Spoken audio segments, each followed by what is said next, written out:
Annenberg Media.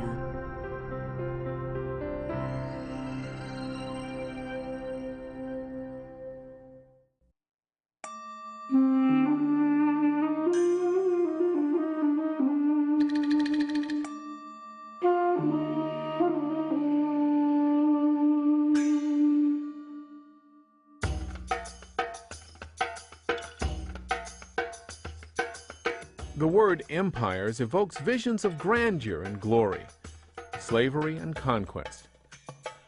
But what makes an empire?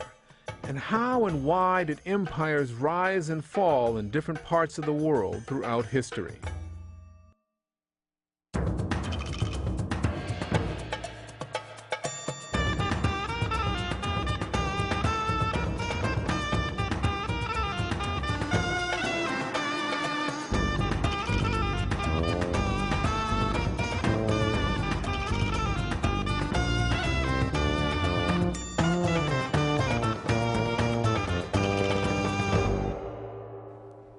The origin of the word empire comes from the Roman Empire, with all its armies, emperors, and gladiators. The Latin root, in fact, means order and command.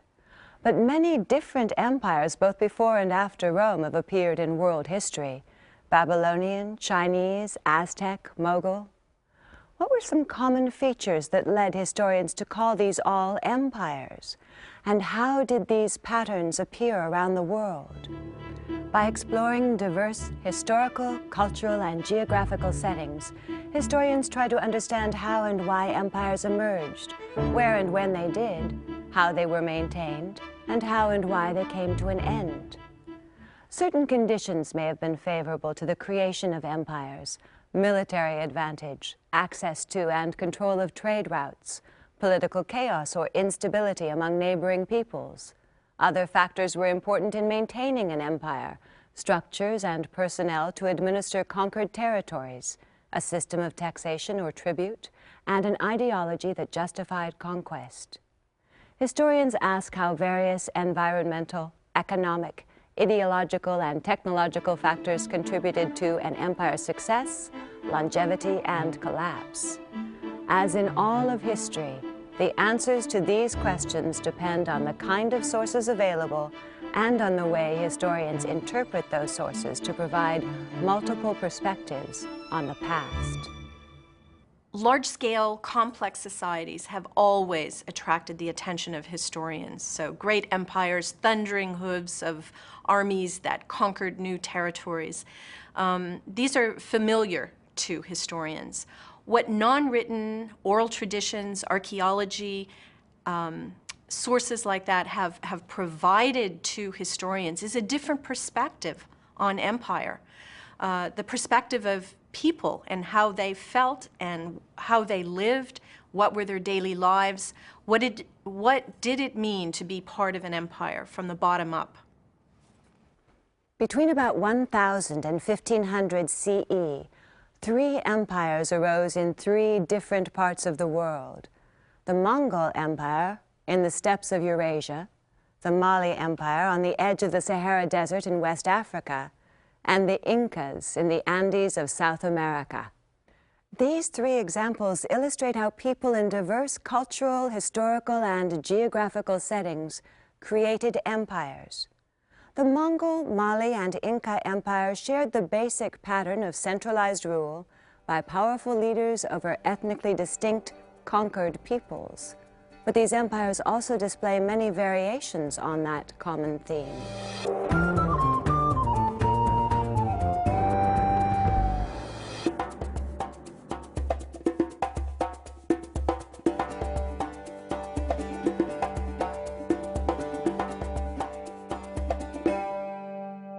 By the 2nd century BCE, the Great Wall of China had become a potent symbol of the relationship between the Chinese and peoples to the north.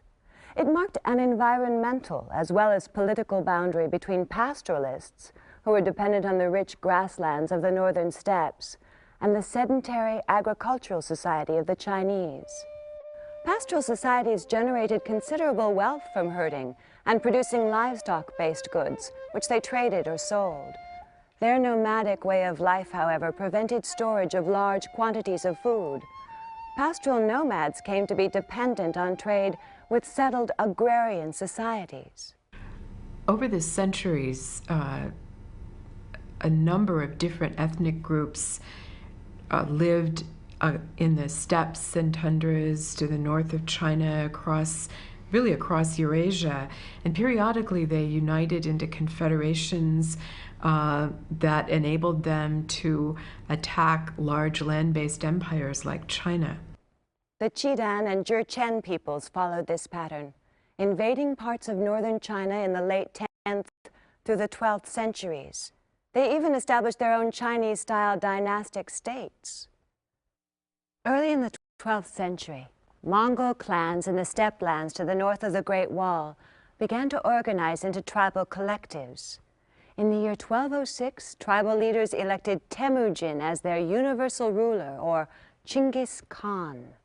Chinggis Khan claimed that the Mongol sky deity Tengri had granted him the power to conquer the world. This divine sanction and his own charismatic leadership united the Mongol tribes. In the secret history of the Mongol chieftains pledged their lives to the great Khan. We will make you Khan. You shall ride at our head against our foes. We will throw ourselves like lightning on your enemies. We will bring you their finest women and girls, their rich tents like palaces. From all the peoples and nations, we will bring you the fair girls and the high-stepping horses. Once he had gained the allegiance of tribal leaders, Chinggis reorganized the tribes into military units of 1,000 men each. This served to break down the clan and tribal ties of loyalty and forged a highly effective military force. In addition to their renowned mobility on horseback, the Mongols also had sophisticated weaponry at their command. This is a replica of the Mongol recursive bow. It indicates a tremendous advance in military technology. Its reflex design gives it great range and power. Armed with these bows and mounted on powerful horses, Mongol warriors could shoot a quiver full of arrows without breaking stride. They became virtually unbeatable, often defeating armies many times their size. Chinggis Khan built his capital, Karakorum, in the Mongol heartland on the steppes of Central Asia. From there, his military had easy access to pasture lands, as well as to traditional trade and travel networks. At Karakorum, Chinggis Khan built an administrative framework drawing on the advice of the talents of Uyghur Turk and Chinese bureaucrats. He had earlier ordered the development of a phonetic script for the Mongol language. This facilitated record-keeping and administration of the Yasa, the Mongol legal code issued by Chinggis. As their empire grew, the Mongol courier system, something like the Pony Express, enabled rapid communication among different regions. By 1215, the Mongols besieged and eventually captured Beijing, then capital of the Jurchen Jin state, which had ruled North China for a century. First of all, the Mongols were very successful because, like their predecessors, they were a very effective, mobile fighting force. They had a very powerful cavalry, able to assault sedentary agricultural societies, easily conquer them. Beijing's walls were breached in part by adopting weapons of siege warfare from the Chinese. By capturing Chinese engineers, the Mongols learned how to employ catapults, mounted crossbows, and last but not least, flaming rockets propelled by gunpowder. From their foothold in Beijing, the Mongols turned their attention westward. Before the death of Chinggis Khan in 1227, all of Central Asia was under Mongol control. Under the command of his sons and grandsons, Mongol armies swept across Eurasia. By the middle of the 13th century, a vast swath of the Eurasian continent, from Korea to Hungary, was under Mongol control. Historians believe that the goal of the Mongol conquests was the creation of a tributary empire. Through extending into other regions, they had access to the goods they coveted from the agricultural and commercial wealth of Eurasia. Mongol control of Eurasian trade routes, like the fabled Silk Roads, assured security for traders and travelers, encouraging commercial prosperity. The empire also brought the East Asian world into sustained contact with the Islamic and European worlds. One Muslim historian wrote that people enjoyed such a peace that a man might have journeyed from the land of sunrise to the land of sunset with a golden platter upon his head without suffering the least violence from anyone.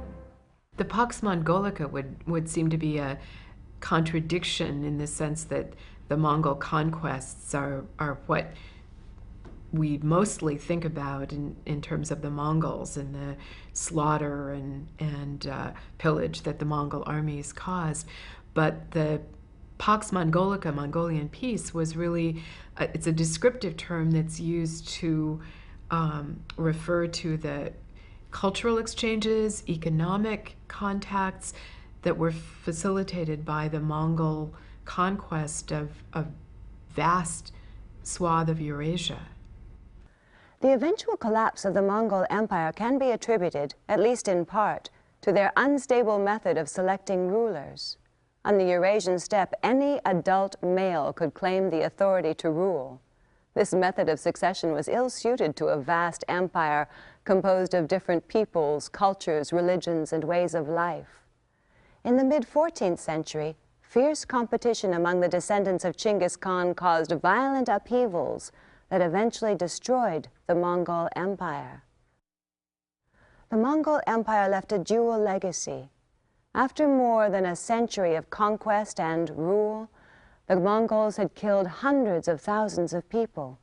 But they also fostered trade and commercial prosperity and facilitated the exchange of technology, ideas, and culture among Asia, the Muslim world, and Europe. And the Pax Mongolica created connections that many historians now regard as a 13th century Eurasian world system.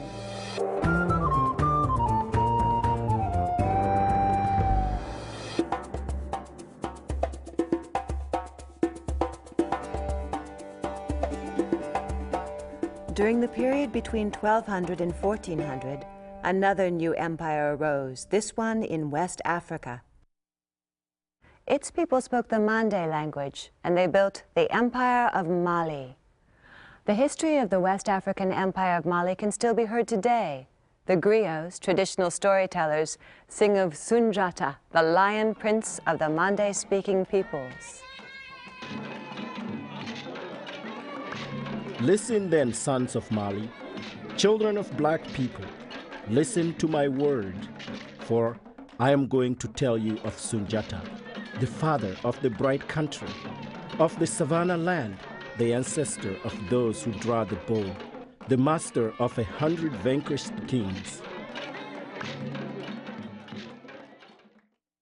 Oral traditions maintained and passed on by the griots credit a single charismatic figure with the unification of Mali, Sunjata. He was leader of the Keita clan and the most powerful of Mali's rulers. Led by Sunjata, the Empire of Mali rose from the ashes of the Kingdom of Ghana and grew to wealth and power on the trade routes of the Sahara Desert. Trade within the Mali Empire included trade in iron and iron products, trade in gold, trade in salt, which was a very key commodity in hot climates particularly. Salt was mined and traded long distances and exchanged for gold. People traveled along these trade routes, sometimes as slaves, sometimes as travelers, and helped to create the diversity of the Mali Empire. Today, the Sahara is rightly considered a forbidding expanse, but it is also useful to think of this desert as a vast ocean that can be navigated and circumnavigated. The shoreline of the southern Sahara has long been called the Sahel, terrain consisting of desert, steppe, and grassland. Mastery of this complex environment by the Mali Empire made the trade routes here quite lucrative. The empire created vast interconnections between environmental zones, facilitating the movements of different people. You could go from village to village without fearing brigands. A thief will have his right hand chopped off, and if he stole again, he will be put to the sword. Traders become numerous, and during the reign of Sunjata, the world knew happiness. The Empire of Mali functioned smoothly because its wealth of resources could support a large military.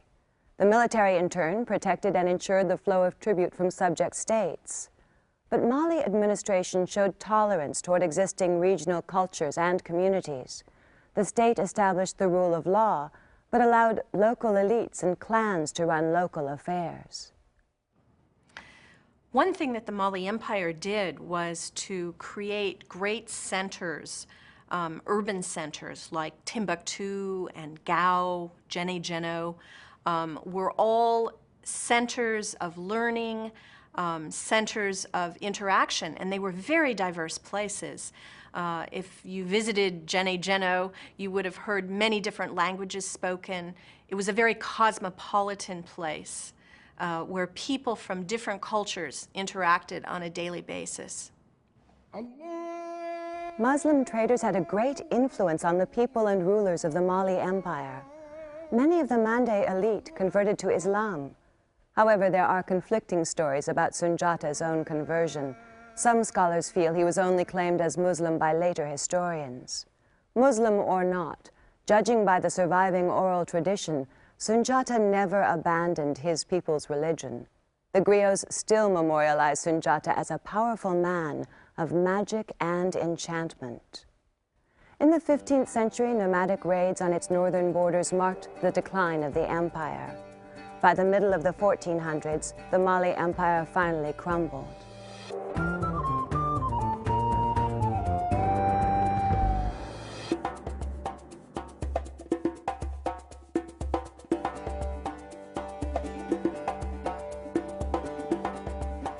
Meanwhile, across the ocean to the west, another empire was rising to power.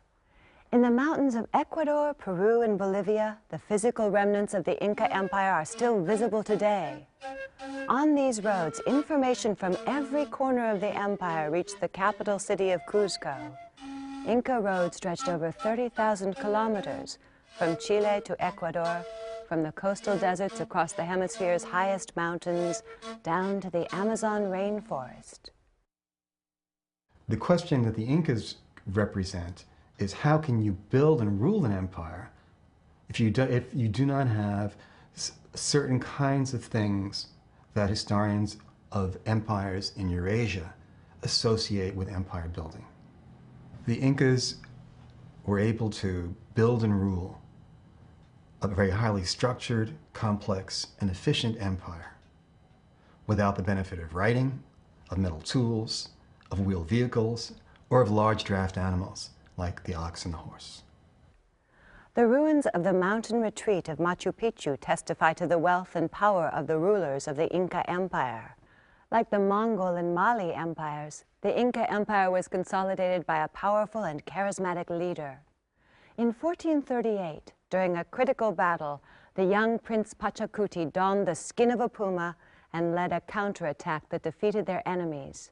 He then used his military might to expand Inca control beyond the valley of Cuzco.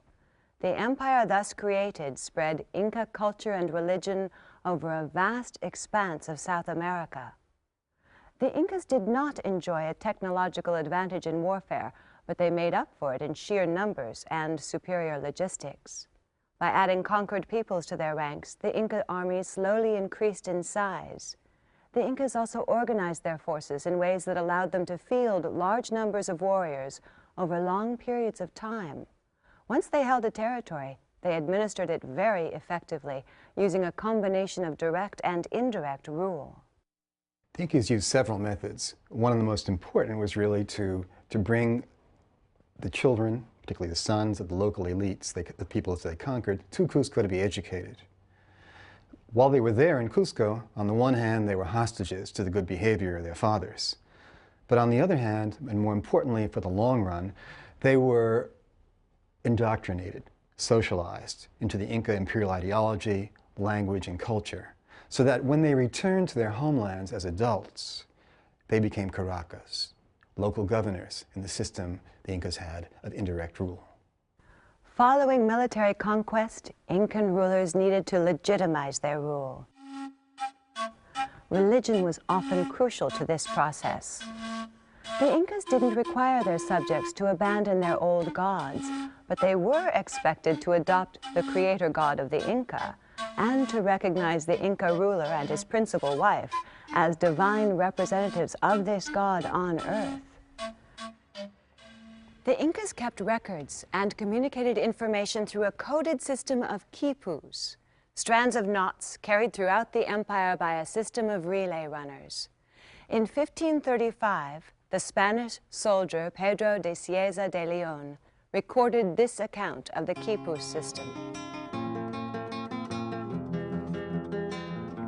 The tribute paid by each district and turned over by the natives, whether gold, silver, clothing, arms, and all else they gave, was entered in the accounts of those who kept the quipus.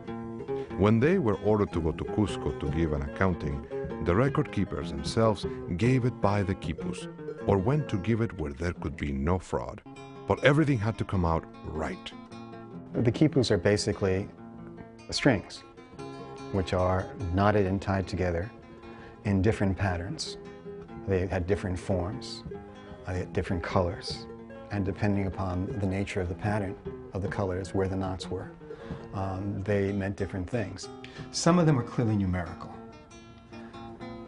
And the problem there is that we can read the numbers, we don't know what they represented. Others, on the other hand, may have been mnemonic devices or narrative devices. We're not sure. But what we do know is that the quipus, through their combination of knots and colors, were capable of communicating extremely complex information. Networks of roads were built to move armies and goods across the empire. These roads also served to connect Andean people to many ecological niches across varying environmental zones, from arid coastal regions up to the cold highlands, from the warm, humid canyons down to the Amazon rainforest. In order to assure a complete market basket of consumer goods for their people, pre-Inca ethnic states founded colonies in different ecological niches at different altitudes. One of the roles of the state was to assure the distribution of these products throughout this ethnic archipelago. One of the most remarkably different aspects of the Inca Empire was that it was largely constructed on reciprocity. When the Incas conquered territory, they took over ownership of the land and then reallocated some of it back to local communities. They imposed a labor service called the mita, which was owed to the empire. For most men, this meant military service. For most women, weaving, the most valuable of Inca commodities. Overall, the mita under the Incas was mostly used for military service, transportation of commodities, and public works. But in return, the individuals and their communities received a kind of welfare, the benefits of a welfare state, which would help them in times of need. As the Incas led their armies into present-day Ecuador, they found conquest much more difficult. By the 16th century, the empire had been weakened by rebellion, deaths from smallpox, and by civil wars over imperial succession. The Spanish conquistadors, led by Francisco Pizarro, captured and killed the Inca ruler Atahualpa in 1532, but maintained the infrastructure of the empire, controlling through Inca puppet rulers for years afterward.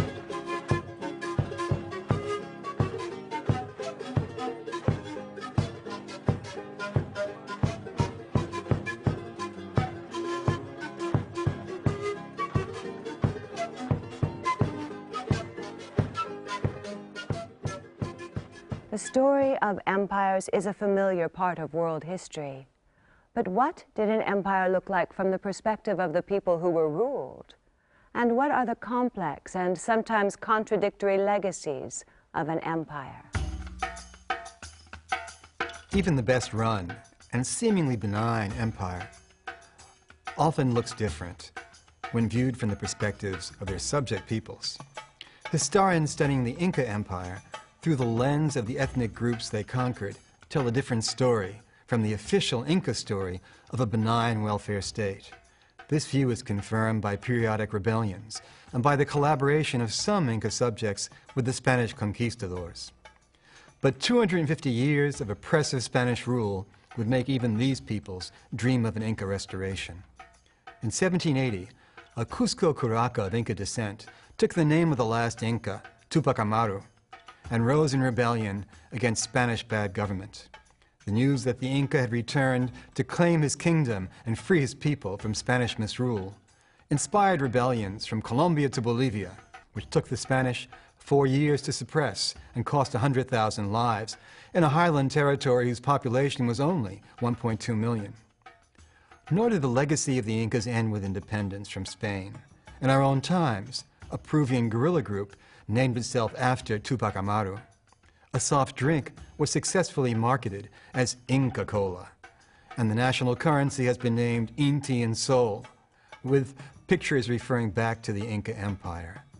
At bottom, many Peruvians are still looking for their Inca.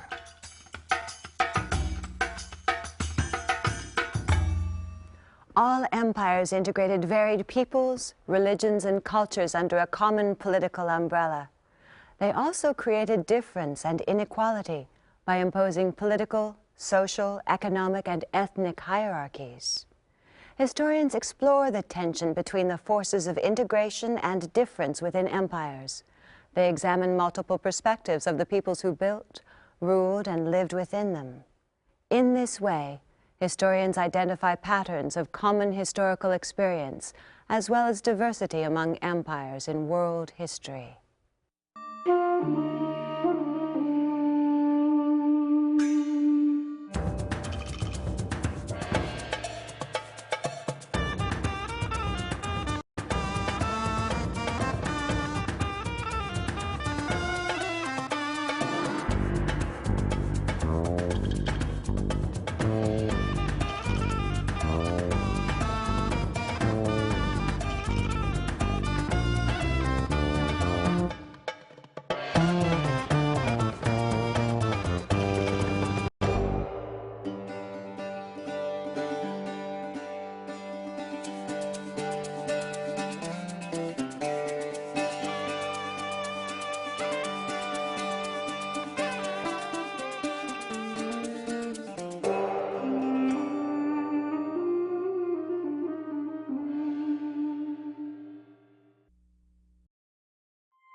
Annenberg Media.